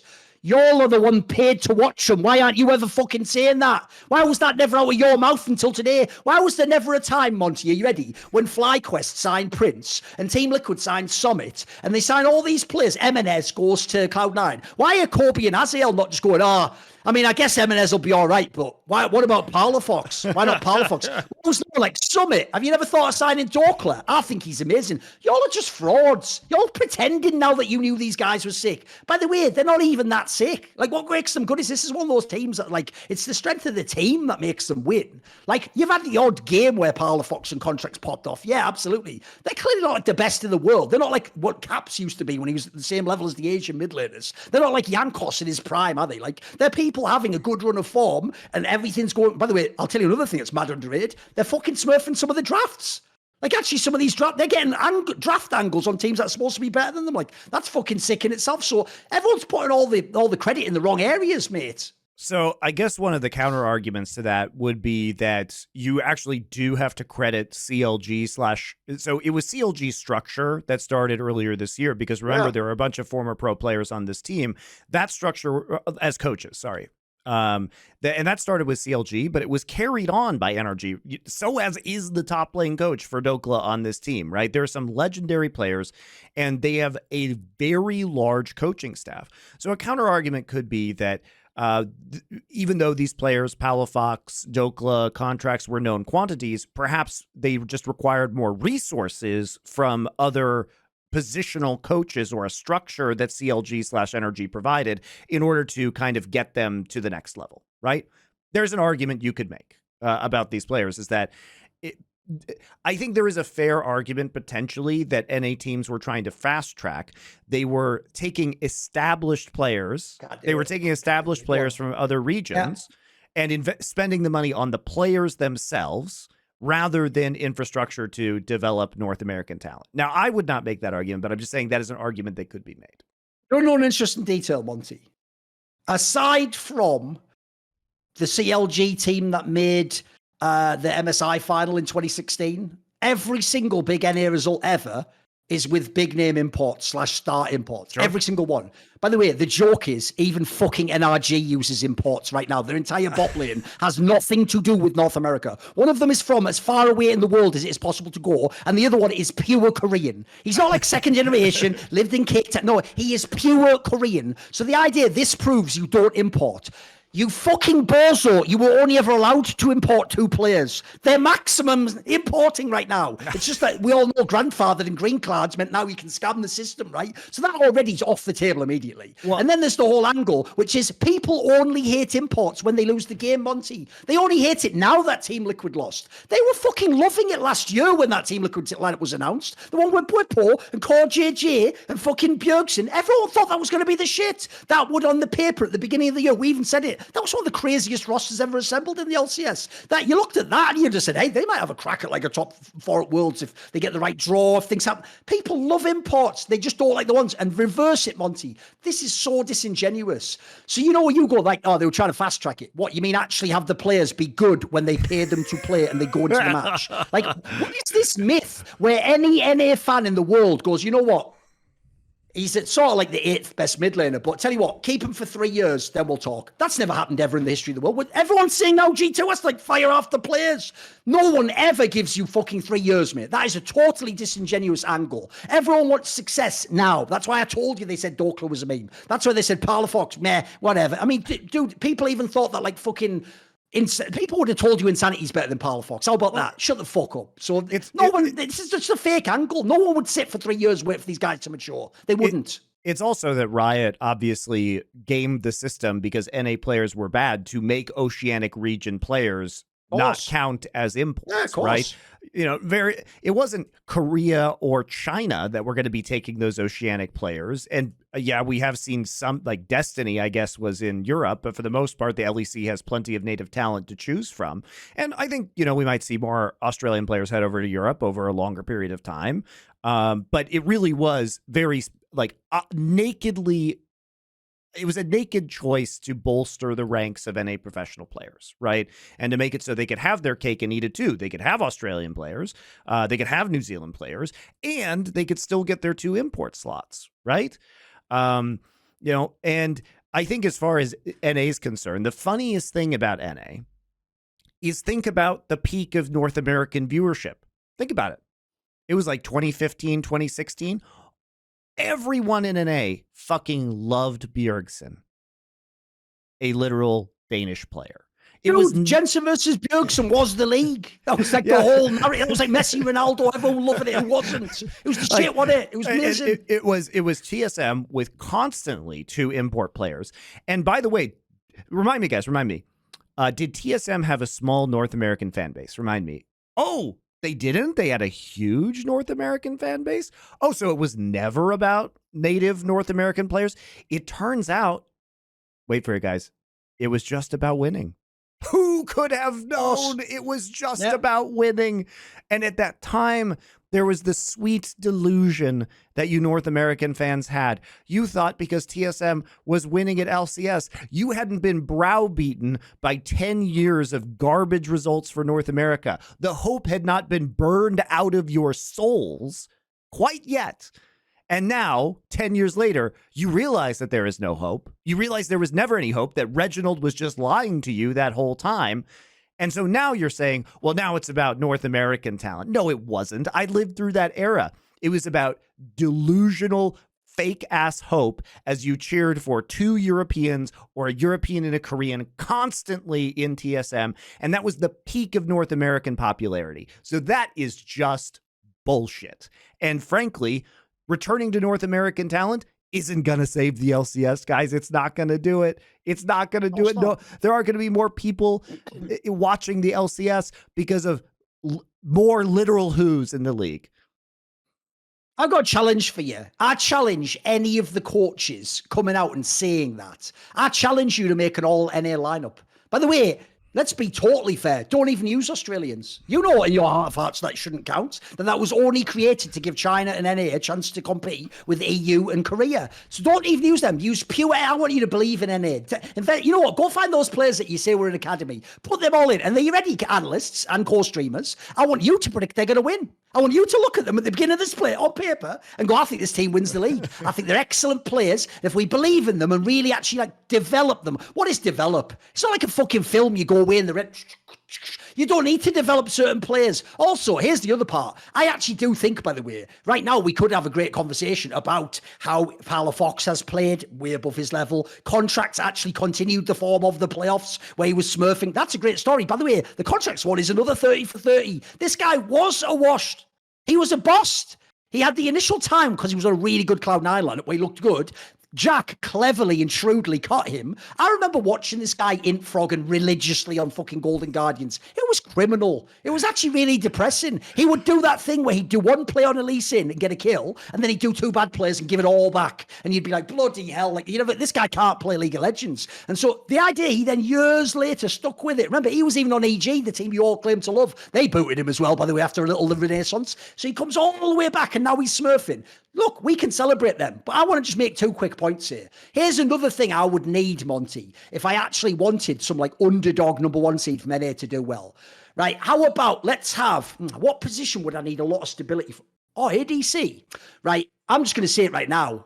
Isn't it fucking FBI the best ADC player in LCS for the last like 4 years on aggregate? On Golden Guardians, he was almost eliminating fucking TSM. Then he went to 100 Thieves. They became champions. We're in like 3 finals in a row. Now he's come back to this team, won the LCS in another fucking org, and he's at Worlds and he's now made top 8. Sounds pretty good. And again, he has nothing to do with NA. And then how about this? We're going to act like Ignar is some developed NA talent. He was fucking taking SKT to 5 games on an LEC Misfits team in season 7. That was one of the series when Faker had to start going fucking supernova to pull SKT out. And what meta is it right now, Monty? Right, if I was to say to you, Ignar, what would like 2 or 3 champions be that you might say?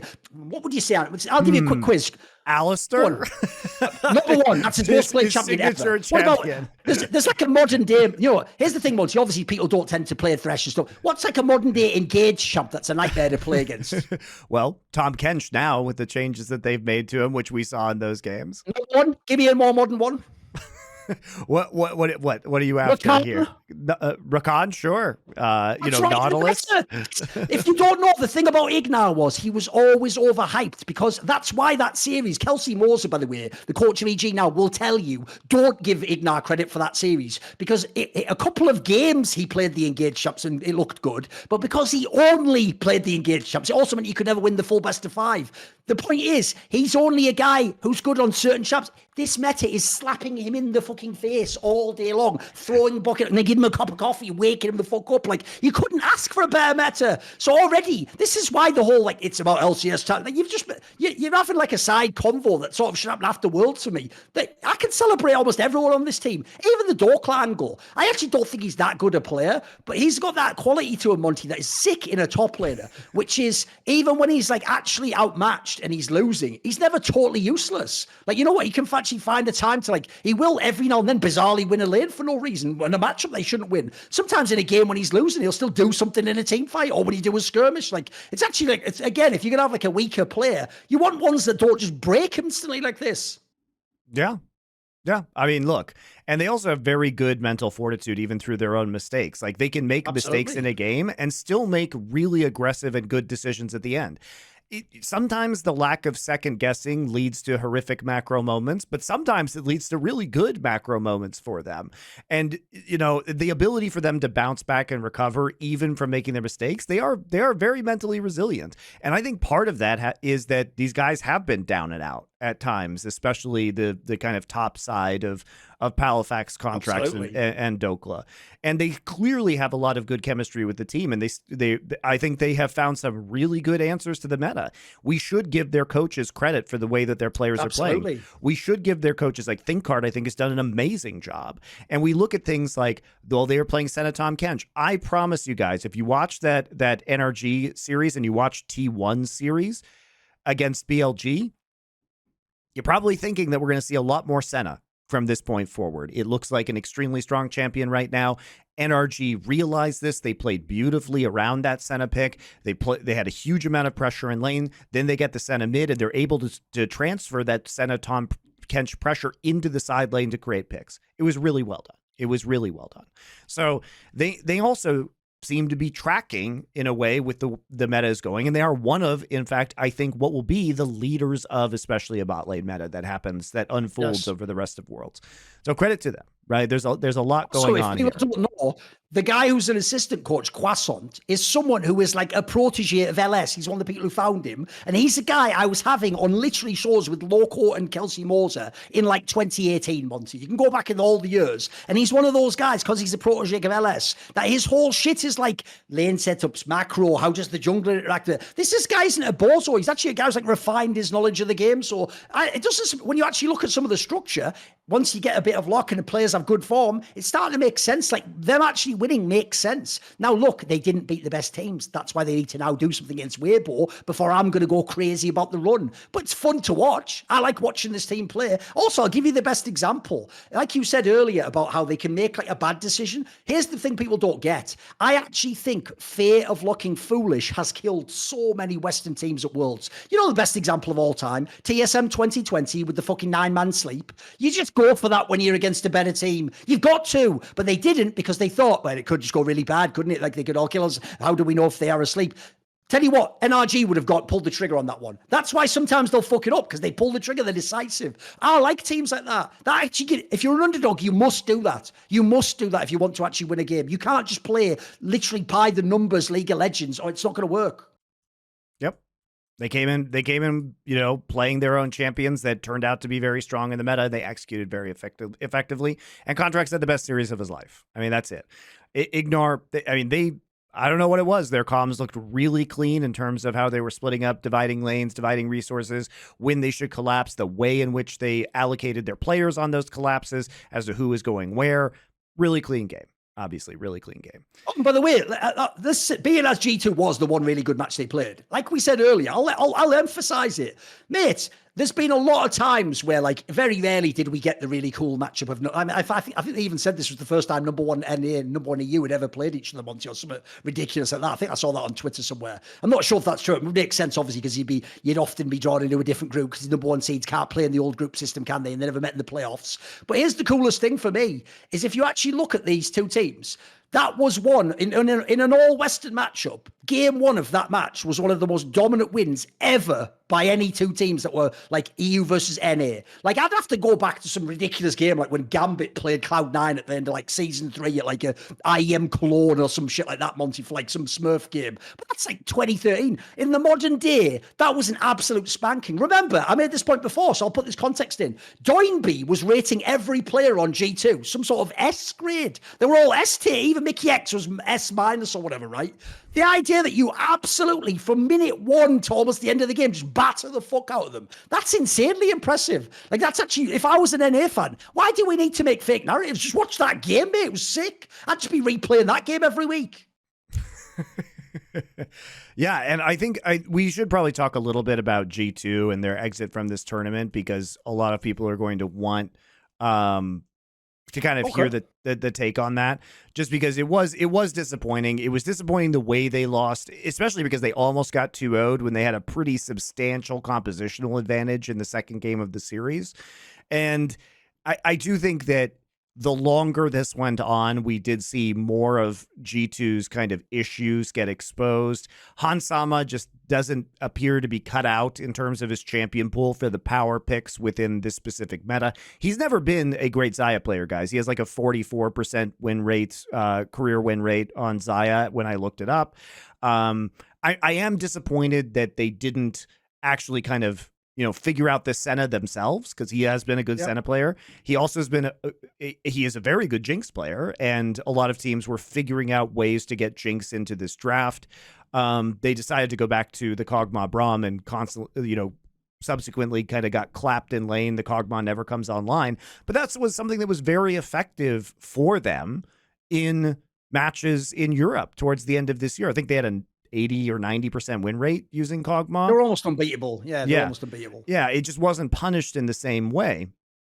And I also, we do have to talk about Broken's Blade performance, because he also perhaps didn't have the best champion pool available for this patch. And he did get completely clapped by Bin, let's be clear. But also other people, including Zeus, have been clapped by Bin at this tournament. Bin has been on another level. Bin has been the best top laner at this tournament, and his performance is why BLG is even in quarterfinals, if we're going to be honest, because a lot of BLG's games, have been extremely disappointing. Like, On has been actively bad in a lot of games, getting picked off, dying alone, being in places he shouldn't be in, taking really bad engages. Elk has been underwhelming compared to what we've seen. And when they've tried to activate some of their team's more unique strengths, like we saw when they tried to play Jun's Nidalee, they had some kind of tragic invades. So, BLG, I think, was a beatable team. They're certainly much more beatable than they were in the regular season of LPL or at MSI. I think it's pretty clear that LNG and JDG have been the better rosters within the LPL. But, also Broken Blade just played really badly against Bin. And when I was doing VOD reviews... He started the tournament well the first couple of games, so it looked like, there's no problem, he's going to do well. But yeah, he just fell off after that. And people like calling for his head, but remember that Broken Blade was actually one of the best parts, if not the best player on G2 at MSI. And he has been really good. He played a very bad series against BLG. And when I was doing VOD reviews on my stream, I was confused about why he was falling behind by like 40 CS at times, because we never actually see the top lane. So I just kind of had to theorize about it. But fortunately for me, guys, I found a YouTube channel of somebody you can who watch has the actual clicks. Yes, who has the replays, right? who has the replays. Now, you guys can go dig it up yourselves. Circles round, by the way, now, I saw this. Now, I don't want this to stop, by the way, so I'm not going to call it out. I'm going to make it a little hard for Riot to find this, because the only people who should have access to these replays are people affiliated with professional teams, and I don't know who the guy is who has these replays. But I saw what happened eventually by finding these YouTube videos of what happened in the top lane in that G2 BLG matchup. And we can pretty definitively say that Broken Blade was taking some really bad trades against Bin in some of those engagements. Looked like a dog that had seen a card trick in some of the laning phase. Like, you know what I mean? Like, he had no clue what Bin was doing, put that way. Like, and I'm pretty sure you probably shouldn't be making content out of these replay files. I'm pretty sure that's against the rules, because like I was just shocked to find this, but very grateful, like I said. And so I was watching these, and like he was playing way too aggressively with the Olaf, you know, and he was taking very bad overcommitments to trades with his Axis and missing a lot of the time.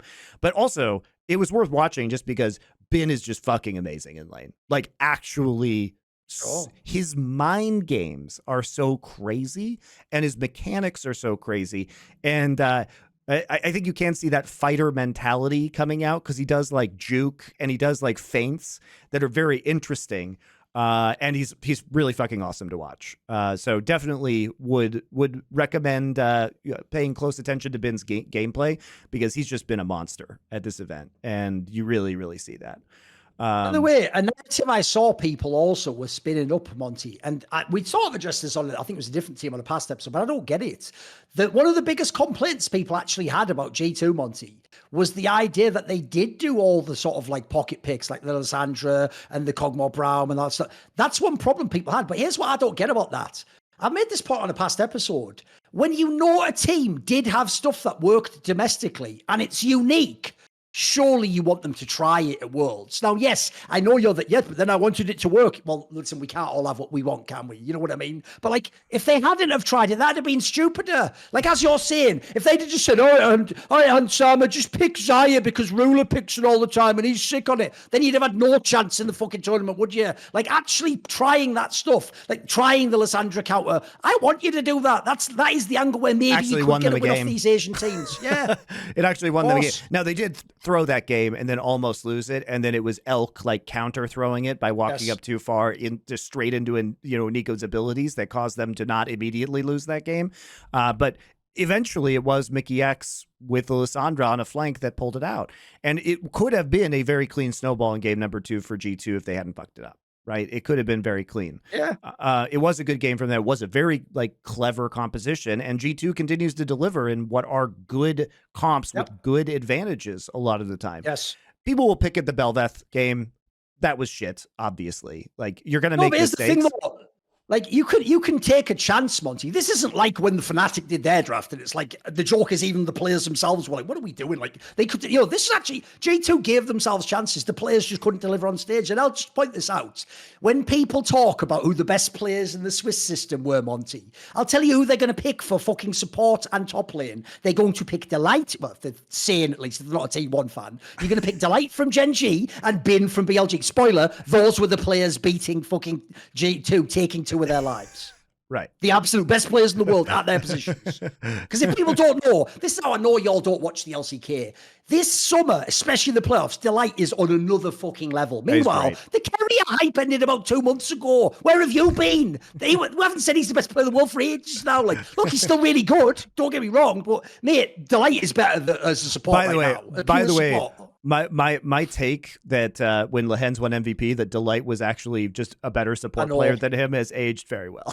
Not saying Lehens is bad, because he's not, but no, he's good, but I still don't get what people are raving about. It's like, I don't get it at all, mate. I don't get it. He's a good player, but I don't see it myself. Whatever. It's whatever, innit? Yeah, I think Delight has been amazing, and also Delight is actually better on Enchanters. Like some of his Lulu plays are extraordinary. Though, Monty, he's a rookie though. So the thing is, we should wait 2 years before judging if he's good or not. No, but you know what I mean. Like, give me what? No, but the problem is, to me, I know what you mean. Yeah, sure. Yeah. He's but this is his first time on a good roster. Yeah, it's his first time on a good roster, and especially when he's had to perform with a rookie, lane mate like Pays. Who did make a lot of mistakes earlier, at the start of his professional career. I think he's done amazingly. But he certainly, I think Delight is one of the more creative team fighting supports that I've seen. And he has been massive. I think the problem with Gen G, though, as we go into it, is we've literally seen the minimum amount of games from this team. And if we are honest, Gen G didn't have the most difficult run, right? No. One of the best ones, yeah. They didn't draw LNG, right? We could have had that Gen G LNG matchup instead, and it could have been JDG G2 on the other side of it, right? We could have had a matchup that was JDG versus Gen G, right? That was definitely a possibility as well. So because they drew G2, which was the worst. I mean, they're the worst 2-0 team in that circumstance. They got the cupcake matchup against GAM in the first one. Then they got T1, who they have routinely bopped all year, right? Well, maybe not in the first matchup in spring, but basically ever since spring playoffs, they've been pretty convincingly the better team. And they certainly have T1's number, as we saw in the finals from summer.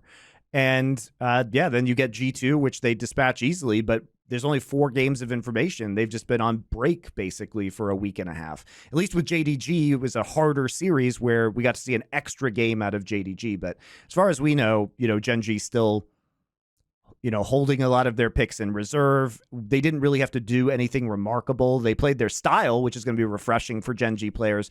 But the problem is it's when they face really stiff competition that they drop their style in international play.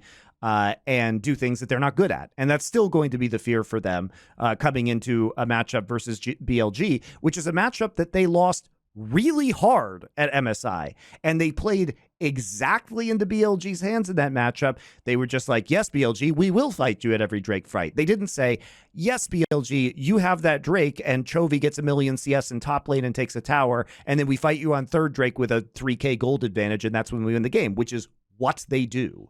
So I hope they don't get sucked back into that. At least BLG does look worse than they did at MSI. So there's more of a hope.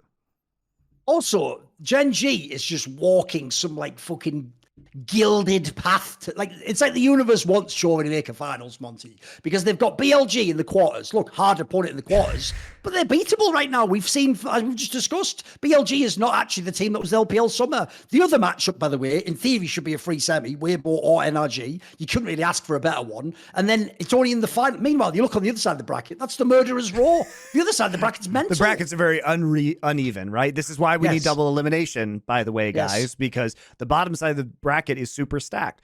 But here's the thing, Thorin. We would have said that about Gen G at Worlds last year.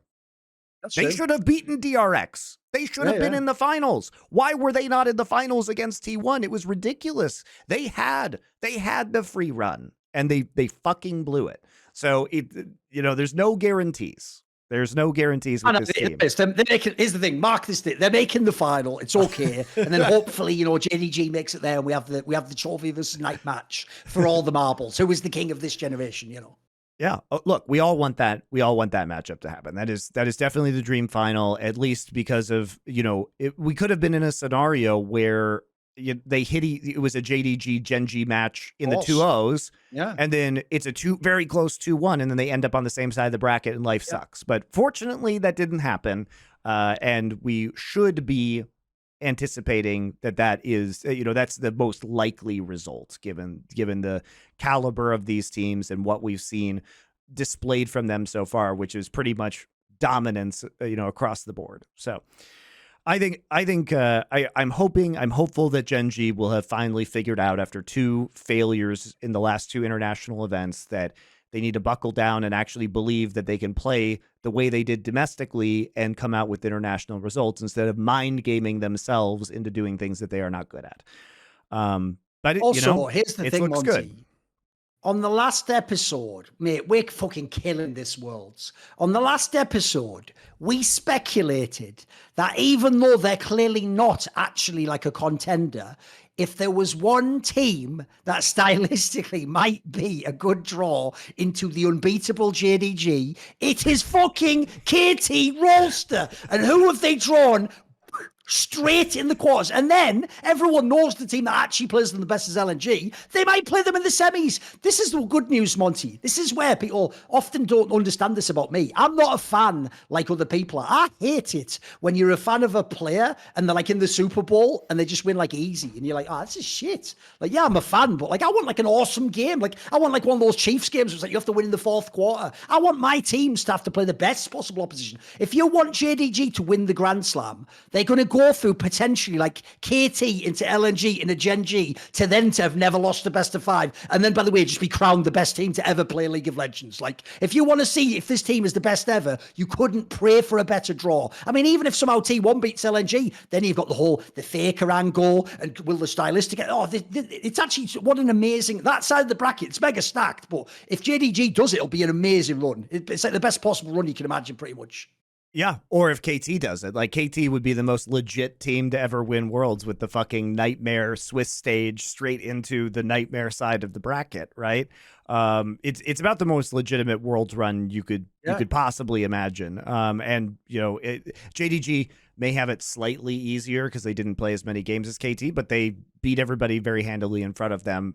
Obviously, LNG threw them for a little bit of a loop, as they always do. Those games are close, but inevitably JDG has won, you know, all the important ones over the last, you know, playoffs and now into Worlds. So yeah, it's this bracket.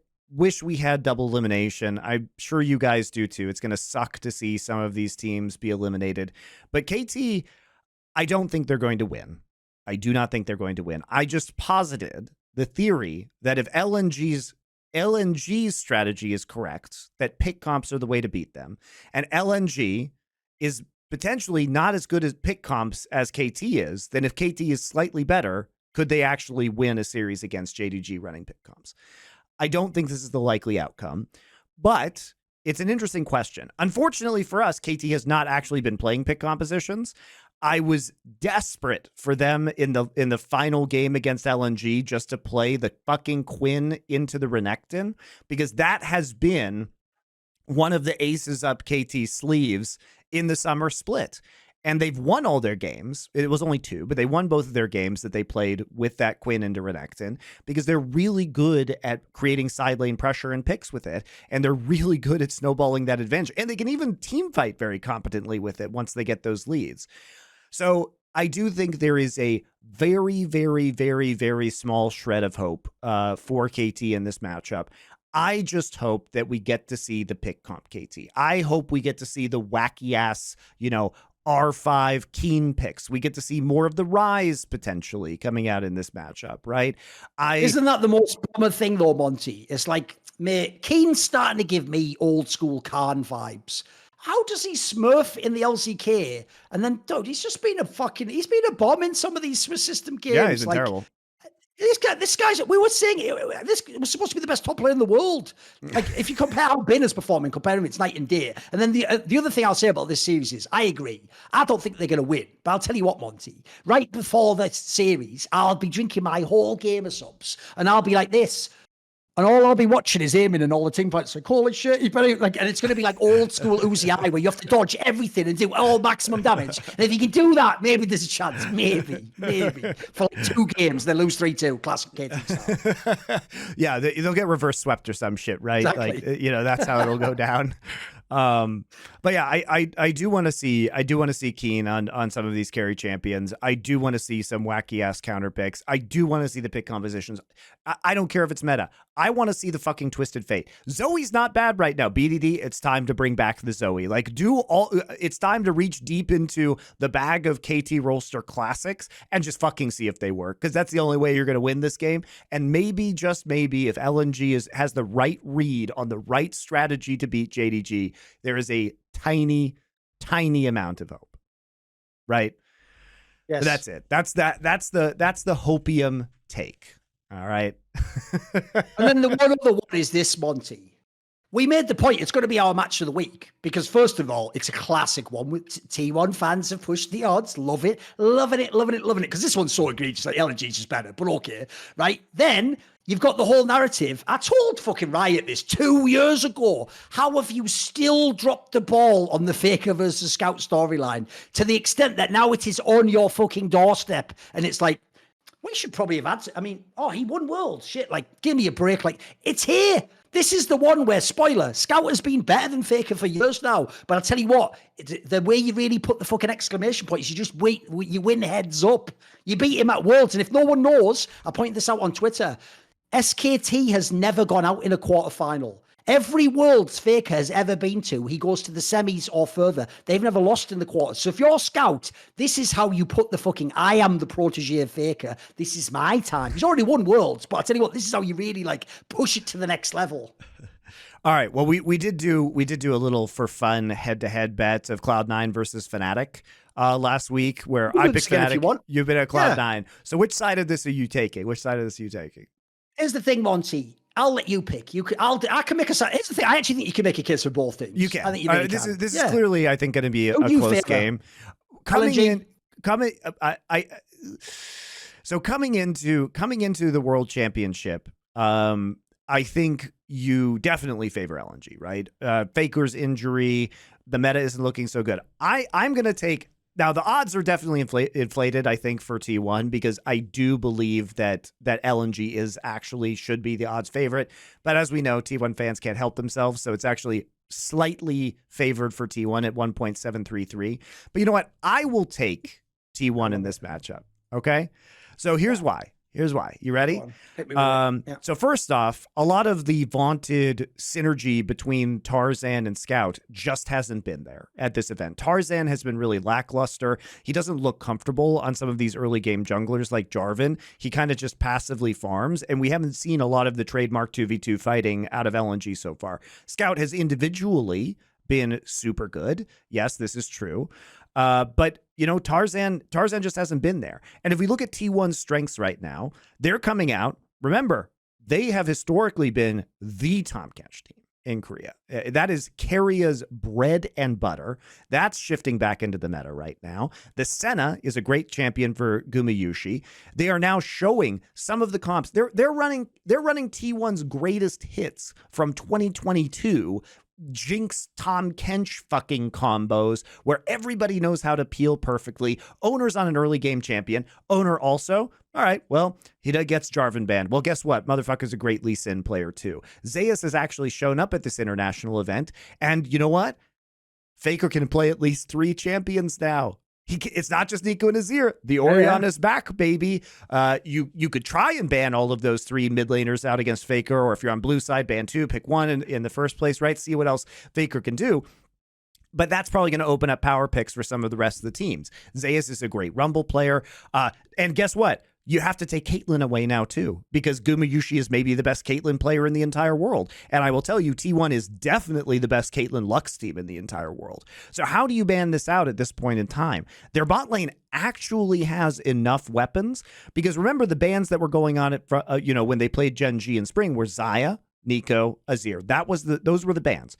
You can have all those bans this time, but think about what else you leave up. You can't leave up the Xayah because Gumayushi is a great Xayah player, and they've shown that they can, easily win with that champion. So this is all to say, T1 actually has, I think the meta has drifted in their favor in very certain ways, and their wins have looked really dominant. Again, let's think about how their wins happen. Is T1 the best team at playing a tightly contested late game? No, they're not. Is T1 one of the best teams in the world at snowballing early game advantages into clean wins? Why, yes, they are. Look at the game against Cloud9. Look at the series that they were playing up against, in their last matchup, when we thought that we'd be seeing the BLG one, yeah. Yeah, we'd be seeing that win against BLG, right?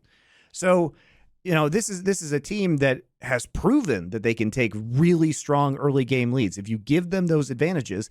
And Tarzan, man, he hasn't been around. He hasn't been around at Worlds, so he's got to show up now. So I will actually take T1 on this one. I will actually take T1. Okay.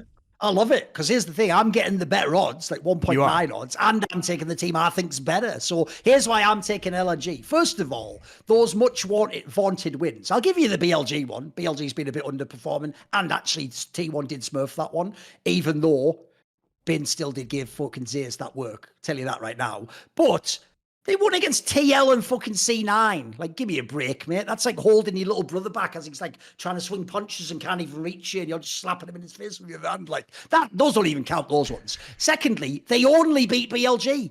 Guess what? I'm LNG. Been there, done that. What are you talking about? What the fuck are you talking about, homie? How you think I got this seed, bruh? Second seed, homie. So then we have the direct matchup. Right, first of all, Scout versus Fake. It's not even a competition. If you've been watching the last 5 years of League of Legends, that's over. Mid lane's already one thing. Take that one already. Then, listen, we all saw that game where you all got hyped about Zeus. You were like, oh my God. Because by the way, Zeus's actual like skill set is mega. But I'll tell you what, this guy fucking unravels in games like fucking Charlie Sheen after a coke binge, mate. It's insane. That guy, he was winning that game until he wasn't. And then he got fucking put in a dumpster, like the end of fucking Never Ending Story. Or so. I got all the references today. Right. And then, so I'm taking Zika all day long in that one, by the way. There's another guy right out of the vein of being who just claps motherfuckers and also goes for it as well. Really goes for it in top lane. Listen, I actually agree. In theory, Tarzan has done a classic disappearing act, hasn't he? But I'll tell you what, he's playing Orna in a playoff game. Well, I'll tell you what, he's good for one inted game right there. He'll have one Lee Sin carry game, give that to SKT, but he's going to int what the fuck out of one game. I've seen Orna. It's like why his name's Orna. That's one in. He always fucking ints one game. There you go. That's out the way. Then you're talking about all the Gumayushi picks. Bruh, I'm not even a Gala fan. People will know I thought he was a bit overrated on RNG.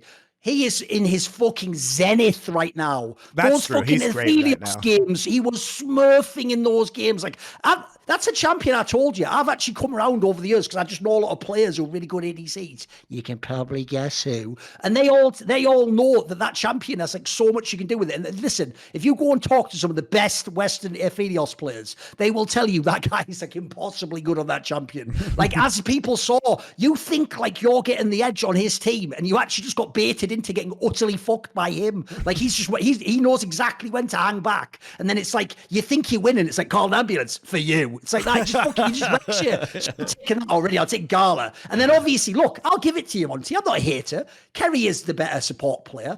But I'll tell you what, Kerry fucking loves to cry and go missing in playoffs, doesn't he, bruh? Every time he's supposed to win, he's just like fucking, I can't handle it, mate.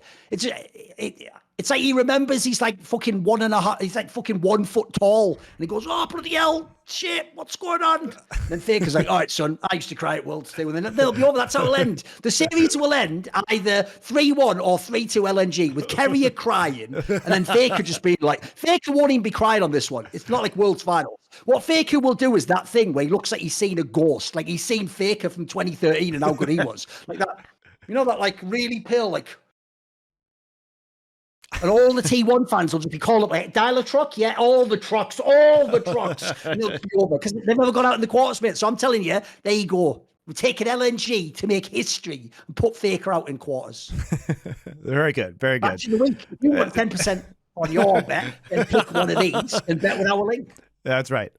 So very, very big thanks to Esports Bet. That'll be a fun one to keep track of. You guys can check out social media as well. We have running trackers for me and Thorin. I'm up because I got the good odds on Fnatic, and they pulled off the odds upset last week, but we'll see. We'll see. Definitely. I think this one's like actually like very close to a 50-50. So it'll be entertaining to see how that comes out. Also, guys, this is a good time to mention our other sponsor this week. And as usual, it is Liquid IV.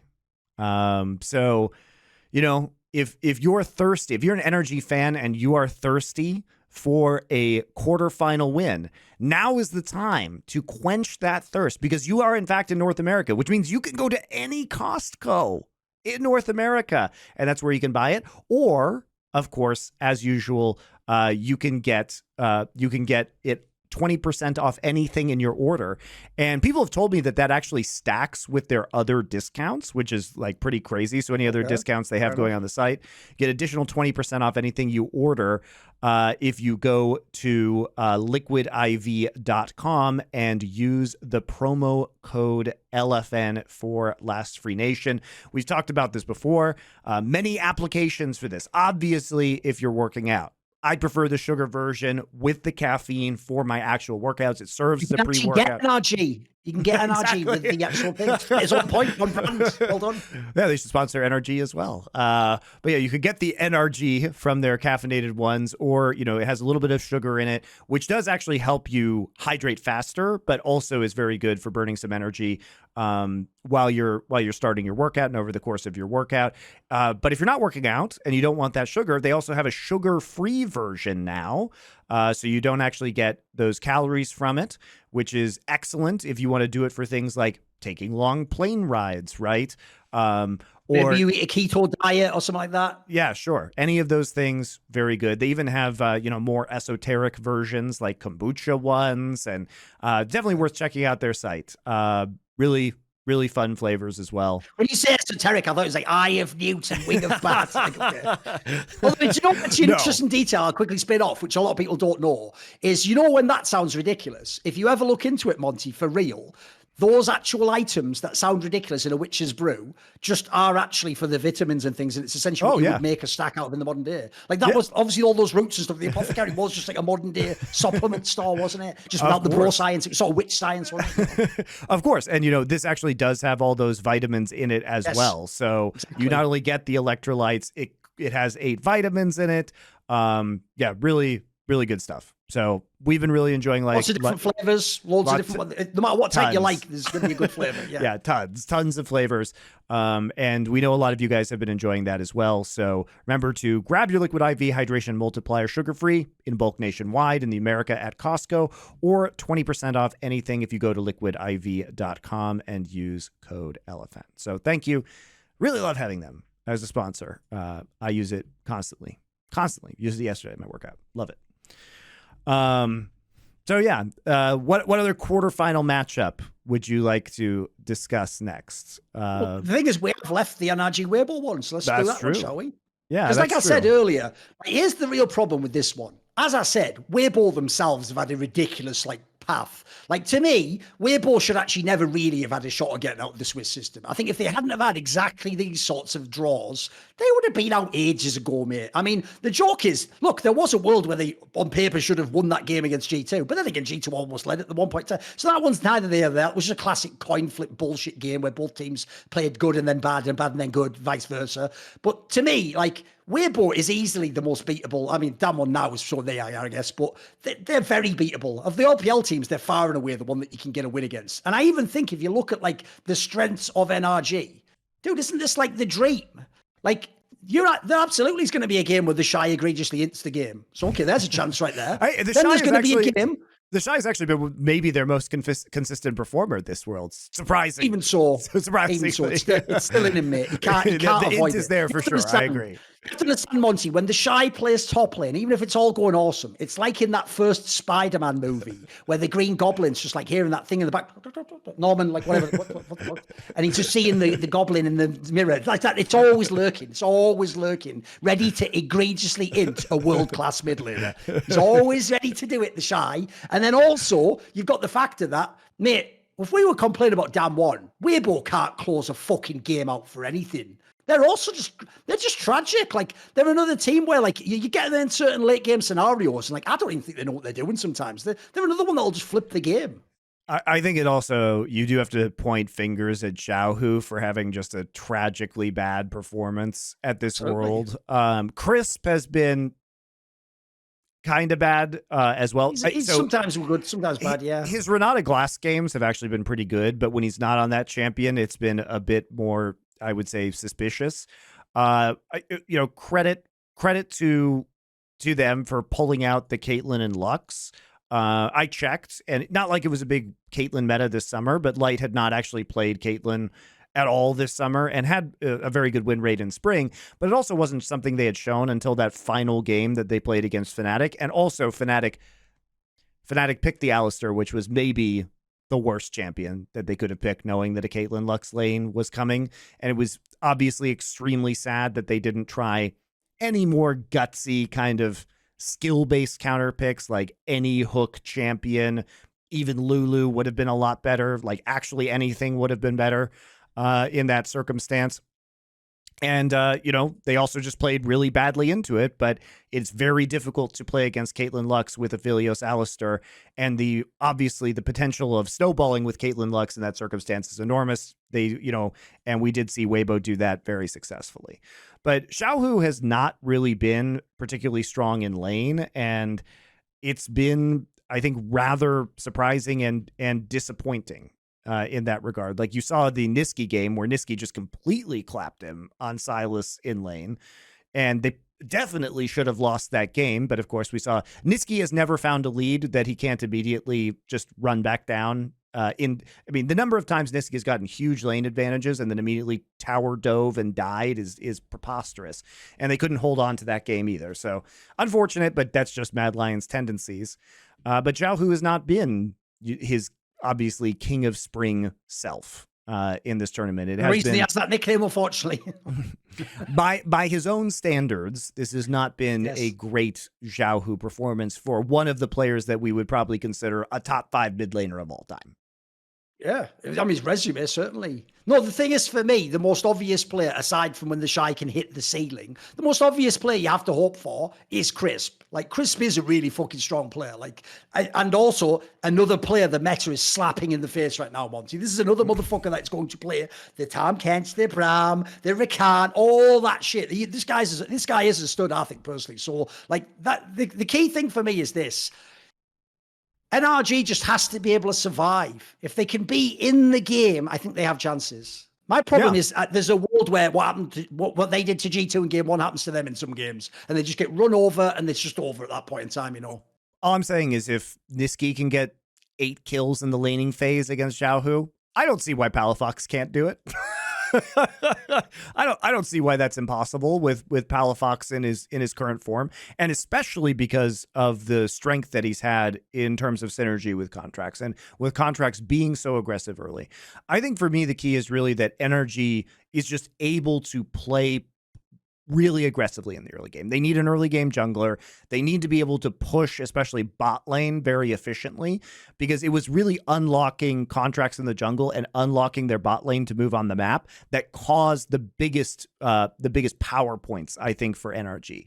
They were just ahead of the play, making the plays faster in that series against G2, but that requires you to create that agency through having winning lanes a lot of the time. So that's what I would like to see from them. Our problem is just this. It's a best of 5, guys. That's the issue. Can you win 3 games against Weibo? If they can do it, look, it won't be like the craziest run of all time. I still think Cloud9 beating a Freak of Freaks is better. Oh, much better. It'll be impressive. Obviously. The problem is, I just don't think it can happen personally. Like put it this way, like you said earlier, I think they get a game. I think it'll be 3-1. But I do think, unfortunately, the strength's just too much. It's just too much. Basically, even if you're a Palafox fan, bro, you're going to have to be on some serious copium to be like, it's impossible for Xiaohu to beat him. Like, really? What sample size are we working off here? You know what I mean? And then across the other lanes, it's just tough cooking, Like, I actually agree. The main win condition, if you are NRG, is Contracts. If you can get your head early, you've got a chance. But I think it's tough sledding aside from that. Yeah, they're certainly an underdog. They're not as much of an underdog as the odds would have you believe, in the same way that they were not as much of an underdog against G2. Here's what I'll do, though. Give everyone a little bit of fun. If they lose and they get stomped in RG, I'll just counter the dogshit narratives by going, well, what does NA expect? Sending bloody academy players to play. There you go, dickheads. I'll use your own shit against you. It's all good. I've got that in my back pocket. Don't even worry about it. The quick and the dead, son. The fastest on the draw. Too funny. Well, yeah, I think that really covers the matchups that we've got going so far. The unfortunate thing about Gen G is, like, we just haven't seen so much from them. And again, as we said, the key factor there is that they just actually play like Gen G. The battle of Gen G is not against PLG. The battle of Gen G is against themselves in this quarterfinal matchup, because if they play like themselves, given BLG's current form, that should be a Gen G win. KT talked about their style a little bit. That's an uphill battle, and we did shadowbox the LNG T1 matchup. So that should just about do it for quarterfinals for this Worlds. I think we had our old men yell at clouds moments. I'll give you one last little rant. It's like a 30-second rant. How uninspired are the Western fans? So you remember, Monty, in 2020 when Schalke did that miracle run? So they dubbed Abedagi Abbe Faker. Doesn't even work, by the way. Nothing about that. Flaws. Doesn't work. You've just crammed Faker into Abbe, which actually is what would have happened if Excel had gone to this tournament. But okay, then along comes Pal Fox. Tell you what could we do here? Could be like, smart like a fox, like fucking, like it could be like the Nine Tails, could be Naruto. No. Parla Faker.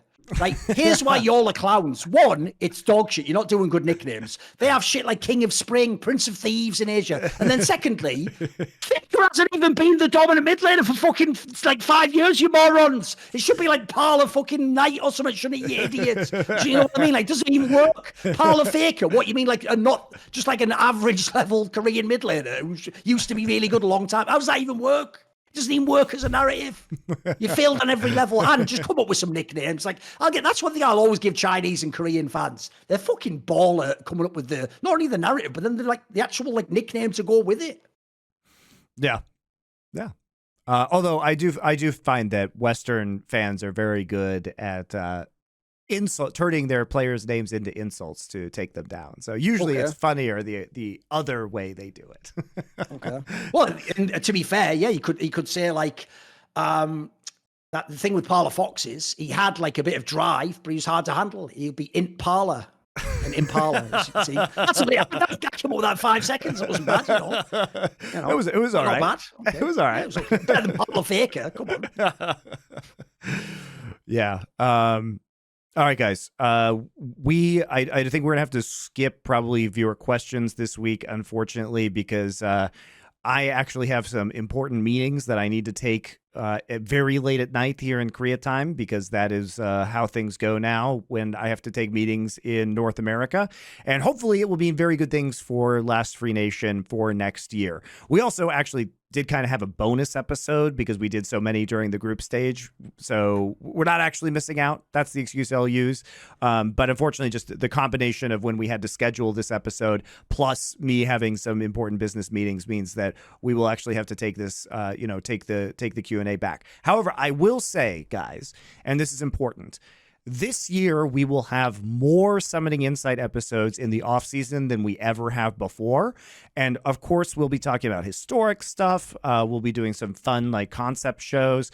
We'll be talking about, roster transfers and all the drama and everything like that that's going to be happening during the off-season. But there will be lots and lots of time to do the Discord viewer questions during the period after Worlds ends and before next year starts. And I promise you we will hit those double hard during that time for you guys as a result of this. Because I know that, like our 4-5 hour long MSI preview show, we couldn't do questions, and we can't do questions right now either, but we will be making that time for you guys in recompense, so you can look forward to that. And as usual, we really do appreciate you guys who do the Discord subscriptions, because it's one of the absolute best ways to directly support us. We get like 90% of the cut of that money thanks to Discord as well for making that possible. And we do actually Thorin may not, but I like answering your questions. Sometimes you actually come up with good ideas for shows, which we've discussed, and we may revisit, in fact, in some of our off-season content. So thanks a lot, and we will see you actually in less than a week after those quarterfinal matches end. So in 6 days, you guys can look forward to that, and we'll be talking all about those quarterfinal breakdowns. I am also doing VOD reviews on my channel, so after the day after those matches happen, you guys can look forward to that, or actually same day if you're in North America, because they're so early in the morning. By the time it's evening, I'll be doing them for you guys. So check out my channel at MonteCristo on Twitch if you want to watch along with my VOD reviews. And we will see you guys then.